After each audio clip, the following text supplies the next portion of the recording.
it's me Vadna. Welcome to my vlog. Sunday morning routine தான் இந்த vlog-ஐ வந்து எடுத்து ஸ்டார்ட் பண்ணியிருக்கேன். நான் கிச்சனுக்குள்ளே என்ட்ரு ஆகும்போதே வந்து ஒரு 9:30 சம்திங் வந்து இருக்கும். ஏன்னா ரொம்ப லேட்டாக தான் வந்து இன்றைக்கி நான் கிச்சனுக்குள்ளே என்ட்ரு ஆனேன். மார்னிங் வந்து கொஞ்சம் எடிட்டிங் ஒர்க் இருந்துச்சு, அதுக்கடுத்து ஆஃபீஸ் ஒர்க்லாம் கொஞ்சம் இருந்தது. ஸோ அதெல்லாம் முடிச்சுட்டு தான் வந்து நான் கிச்சனுக்குள்ளே என்ட்ரு ஆனேன். என் பையனுக்கு மட்டும் தான் நான் பால் கொடுத்துருந்தேன், வேறு எதுவும் நான் செய்யவே இல்லை. ஸோ மொதல் நாள் பால் காய்ச்சின பாத்திரம், அதுக்கடுத்து வந்து கப்பு, ஸோ அதெல்லாமே சிங்கில் வந்து போட்டுட்டு தண்ணி மட்டும் தெளித்து வச்சுட்டேன். நான் ரொம்ப காஞ்சிரும் அப்படின்னு சொல்லிட்டு தண்ணி தெளித்து வச்சிட்டோம்னா கொஞ்சம் கழுவுறதுக்கு ஈஸியாக இருக்கும். ஸோ அதுக்கடுத்து அந்த குட்டி குட்டி டப்பாலாம் இருந்துச்சு, அதெல்லாம் வந்து செல்ஃபில் வந்து எடுத்து வச்சுட்டு, அப்புறம் என் பையன் விளையாடுறதுக்கெலாம் டப்பா எடுத்து வச்சுருந்தான். அதெல்லாம் வந்து கவுண்டர் டாப் மேலே இருந்தது, அதெல்லாம் எடுத்து கீழே வச்சுட்டு டவல்ஸ் எல்லாத்தையும் வந்து அந்த ப்ளேஸில் வந்து வச்சுட்டேன். நெக்ஸ்ட்டு என் பையனோட மில்க் பாட்டிலையும் கழுவிக்கலாம் அப்படின்னு சொல்லிட்டு கொஞ்சம் விம் லிக்விட் மட்டும் ஊற்றிட்டு வாட்டர் ஃபில் பண்ணி நல்லா ப்ரஷ் போட்டு கழுவிக்கிட்டேன். நம்மக்கிட்ட ஸ்டெர்லைஸ் பண்ணுறதுக்கான எக்யூப்மெண்ட்ஸ் இல்லை அப்படின்னா ஜஸ்ட்டு கை பொறுகிற அளவுக்கு வெந்நி மட்டும் வச்சுட்டு அதில் வந்து இந்த பாட்டிலை வந்து நம்ம போட்டுடலாம். 15 மினிட்ஸ் வந்து அதில் இருந்துச்சுன்னா வாடை எல்லாமே போயிடும், அழுக்கு எல்லாமே வந்து போயிடும். ஸோ கிளியராக வந்து இருக்கும் பாட்டில் வந்து. ஸோ விம் லிக்விட் வந்து ஊற்றி பாட்டில், அதுக்கடுத்து அந்த நிப்பில், அப்புறம் அந்த கேப், அது எல்லாத்தையுமே வந்து நீட்டாக வாஷ் பண்ணி எடுத்துக்கிட்டேன். ஸோ மார்னிங் அண்ட் ஈவினிங் ரெண்டு டைம் மட்டும்தான் ஸ்டெர்லைஸ் பண்ணுவேன் பாட்டிலை.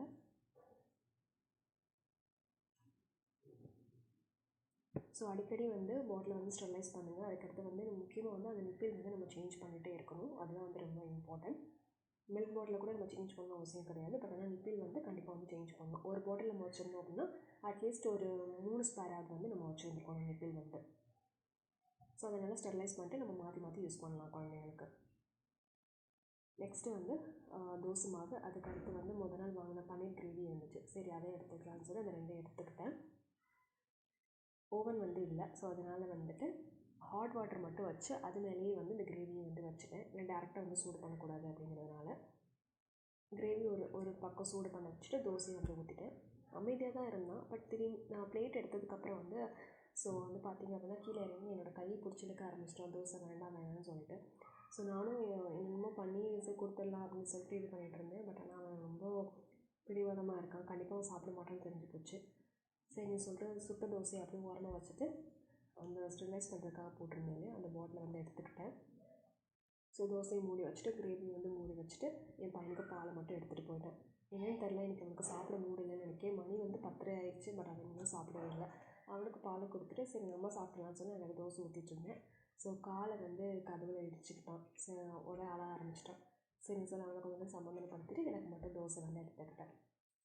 நெக்ஸ்ட்டு நான் தோசை எடுத்துகிட்டு நேராக ஹாலுக்கு வந்து போயிட்டேன். ஸோ என் பையன் வந்து திரும்பி நான் அவனுக்காக தான் தோசை இடுறேன் அப்படின்னு நினச்சிட்டு ரஞ்சித்தை கூப்பிட்டுட்டு பெட்ரூம்க்கு வந்து போயிட்டான். சரி நான் தோசை எடுத்துகிட்டு சோஃபாவில் உட்காந்ததுக்கப்புறம் வந்து அவனுக்கு தெரிஞ்சிருச்சு, ஸோ இது நமக்காக இல்லை, அவளுக்கு தான் எடுத்துகிட்டு வந்திருக்கானோன்னு என்னை பார்த்து சிரிச்சிட்டே இருந்தான் அங்கே இருந்து. ஸோ நெக்ஸ்ட் அவன் கன்ஃபார்ம் பண்ணிட்டான், சரி இது நமக்கு இல்லை, நம்மளை வந்து ஃபோர்ஸ் பண்ண மாட்டாங்க அப்படின்னு தெரிஞ்சவொடனே ஏமா வந்து சிரிச்சிட்டே வந்து ஓடி வந்துட்டான். நெக்ஸ்ட்டு நான் தோசை சாப்பிட்டுட்டு கொஞ்சம் கல்லில் ஒட்டிருந்துச்சு, அதான் டிஷ்யூ பேப்பர் வச்சு எடுத்துகிட்டேன். மாவு எல்லாத்தையும் நீட்டாக வலிச்சு எடுத்துக்கிட்டேன். நெக்ஸ்ட்டு மாவு ஃப்ரிட்ஜுக்குள்ளே வச்சுட்டு இப்போ தான் வந்து நான் ஆல்ரெடி கழுவி வச்ச பாத்திரத்தை வந்து எடுத்துகிட்ருக்கேன். ஏன்னா கிச்சனுக்குள்ளே என்ட்ராகும் போது எனக்கு டைம் ஆயிடுச்சு. ஸோ அதனால் ஃபஸ்ட்டு வேலை இன்றைக்கி அதை பார்க்கல. நெக்ஸ்ட்டு பாத்திரம் கழுவணும். ஸோ அப்போ இந்த பேஸ்கெட் வந்து எம்ப்டி ஆகணும் அப்படிங்கிறதுனால ஆல்ரெடி கழுவின பாத்திரம் எல்லாத்தையும் வந்து 1 by 1 எடுத்துகிட்ருந்தேன். ஸோ பாத்திரம் எல்லாத்தையும் எடுத்துகிட்டு ஸ்பூனு, அதுக்கடுத்து வந்து அந்த டீ கட்டுற ஜல்லடை, அது எல்லாத்தையும் வந்து 1 by 1 போட்டுட்ருந்தேன். எப்படி என் பையன் பார்த்தான்னு தெரியல, அவன் அங்கே இல்லை, பட் எப்படியோ பார்த்துட்டான். நான் வச்சுட்டு திரும்புகிறேன், ஸோ அதை எடுத்துக்கூட எடுத்துக்கூடன்னு என்கிட்ட கேட்டுகிட்டே இருக்கான், எப்படி பார்த்தான்னு தெரியல. ஸோ கீழேருந்து பார்த்தா ஓரளவுக்கு அவனுக்கு தெரியும். சரி கொடுக்கலன்னா கண்டிப்பாக அழுவான், எனக்கும் வேலை இருக்குது அப்படிங்கிறதுனால 2 சிசர் இருந்துச்சு அதில். ஸோ அந்த 2 சிசர், அதுக்கடுத்து வந்து ஒரு கத்தி, அதை மட்டும் எடுத்துகிட்டு அப்படியே கேஸ் ஸ்டவ் பின்னாடி வந்து போட்டுட்டேன். பார்த்தா இல்லைனா அதை எடுத்து தனியாக வைக்கிறேன்னு தெரிஞ்சால் அடம் பிடிப்பான்னு சொல்லிட்டு அதை மட்டும் எடுத்து போட்டுட்டு அப்படியே எடுத்து கொடுத்துட்டேன். சார் வந்து பால்கனியில் உட்காந்து அவர் விளைய ஆரம்பிச்சிட்டாரு. நெக்ஸ்ட்டு பழைய பால் கொஞ்சம் இருந்துச்சு, அதை மட்டும் ஒரு கிளாஸில் ஊற்றிட்டேன். நெக்ஸ்ட்டு புது பாலை வந்து காய்ச்சி போட்டுக்கலாம்னு சொல்லிட்டு பால் பாக்கெட் எடுத்து ஒரு கிளாஸ் தண்ணி ஊற்றி அந்த புது பாக்கெட்டையும் வந்து பாலை காய்ச்சி போட்டாச்சு.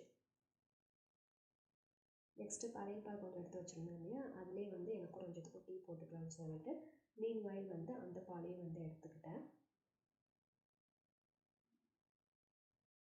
ஸோ என் பையன் வந்து ரூமில் இருக்கான், ஸோ அதனால் வந்து கேஸ் ஸ்டவ்க்கு முன்னாடியே வந்து இந்த 2 பாக்ஸையும் நான் வச்சுக்கலாம். கொஞ்சம் டீ தூளும் சர்க்கரையும் வந்து போட்டுக்கிட்டேன். இந்த பாக்ஸில் வந்து என்ன இருக்குதுன்னு அவனுக்கு நல்லாவே தெரியும். ஸோ அதை கொடுத்தேன்னா அவனே வந்து ஓப்பன் பண்ணி எல்லாத்தையும் எடுத்து கீழே கொட்டி விளையாடுவான். ஸோ அவன் ரூமில் இருக்கான் அப்படிங்கிறதுனால வந்து கேஸ் ஸ்டவ்வுக்கு முன்னாடியே வச்சுக்கிட்டேன். அப்பப்போ பார்த்துட்டேன் எங்கே திடீர்னு வந்துருவானோ அப்படின்னு சொல்லிட்டு. நெக்ஸ்ட்டு டீ போட்டுருக்கும் போது ஞாபகம் வந்துச்சு பிஸ்கட் இல்லை அப்படின்னு சொல்லிட்டு. பிஸ்கட் இல்லை அப்படின்னா வெளியே போகும்போது வாங்கிக்கலாம் அப்படின்னு நான் விட்டுருவேன். பட் ஆனால் என் பையன் வந்து அவனுக்கு அந்த கிளாஸில் இருந்தாலே வந்து அது காஃபின்னு அர்த்தம் அவனுக்கு.